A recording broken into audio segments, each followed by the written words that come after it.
Hi guys, and welcome to this update in the TIE Fighter Jakku desert landscape vignette build. A little update on the TIE Fighter since the last episode that I posted is I have added some smoke smudges to the white solar panels of the fighter, as you can see, and these were just dusted on carefully with the airbrush with just black acrylic paint. On the left hand wing they were dusted, they were streaked upwards, bearing in mind that this wing is going to be in this position, sideways on, and then likewise on the right hand wing streaked upwards, but this wing is obviously going to be in the upright position, like so. That's all I've done to this one since. Obviously it had the weathering with the light sort of sandy grey wash in the panel lines just to highlight those a little bit.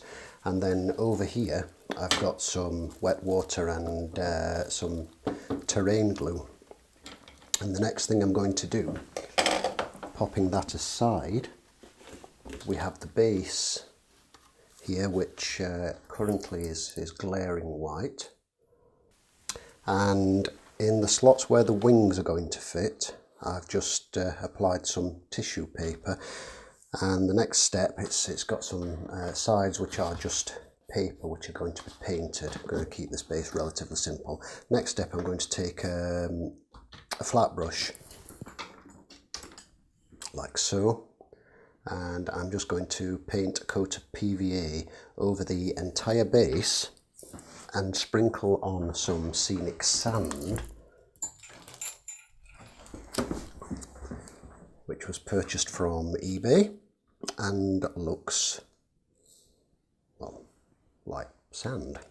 It's sort of fine-grained, multicoloured and very sort of typically sandy. So hopefully I've got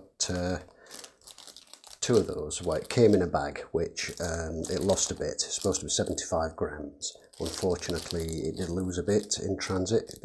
I don't know whether the bag popped open or it got a little hole in, but it did lose a bit in transit, so I popped them in these old 35mm film canisters, which are great things for storing small objects, incidentally, for anybody that still uses 35mm film or has some kicking around. Save the canisters because they're very, very handy for storing even paint, washers, that kind of thing.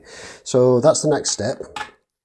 Some straight PVA, which I'm going to dab all over here, and then I'm going to cover that with sand, shake off the excess and just sprinkle a bit more about accordingly, to which point it will be saturated with the wet water, and then I'll be dripping on some adhesive. Now the wet water is 1 milliliter of washing up liquid to 100 millilitres of water, and the terrain adhesive is 1 part PVA to 3 parts water, mixed up obviously. Both these recipes are from Luke Towan's YouTube site. Absolutely excellent railroad terrain builder, so go and check him out for your sort of dioramas and railroad terrain stuff, because his stuff is incredible.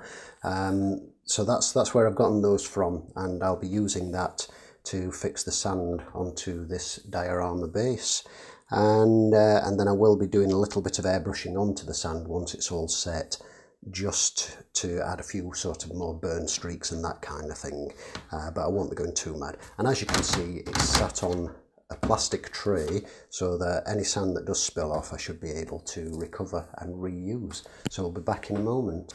So we're back with the first bit of sand on. That's taken probably about a canister's worth to cover that bit, and there will be some loose stuff, so I'm going to leave that just a moment to settle, and then I'm going to shake off the loose stuff, and then I shall give it a sprinkling about here and there just to cover up any bits that I've missed. And then once this is dried I'll be able to remove the tissue. This is just to enable just so that the slots don't fill up with sand and I get loads trapped in there, and so that I can slot the wings into into the slots comfortably, and then when they're in place, I can actually build up a little bit of sand separately up the sides of the wings. Hopefully, at least, that's the plan. So that's where we are at with that. And just like good old school projects, which I do still remember despite my age, just turn that over, give that a bit of a tap to shake off all the loose, the loose stuff. That's great.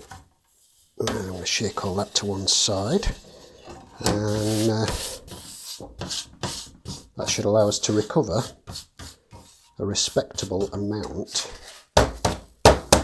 of sand.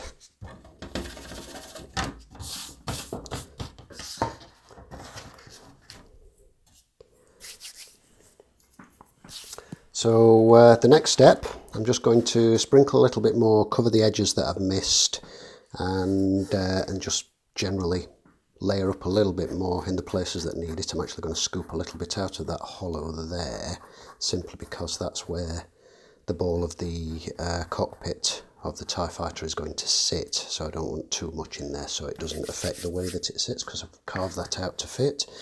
And I think that's actually going to look better than I originally anticipated, so I'm quite pleased with that so far. So I'm going to sprinkle a little bit more around, then the wet water, and then the terrain glue, and then leave that to set. And then the next step after that is going to be removing the tissues and then placing the wings and the bits and pieces in to get an idea, and then I will need to add a little bit of sort of airbrush scorching on the terrain, but I may need to remove the bits to do that. We'll see how we go with that one. So that's where we're at the moment. Thank you for checking back, and hopefully I think one maybe two more videos and we should be at the point of completing this diorama near enough. I would like to add, if I do get the opportunity, I would like to add a smoke trail coming out of the TIE Fighter, like kind of same principle as I did with the Tiger tank, the Meng Toons Tiger tank, with the explosion coming out of the barrel.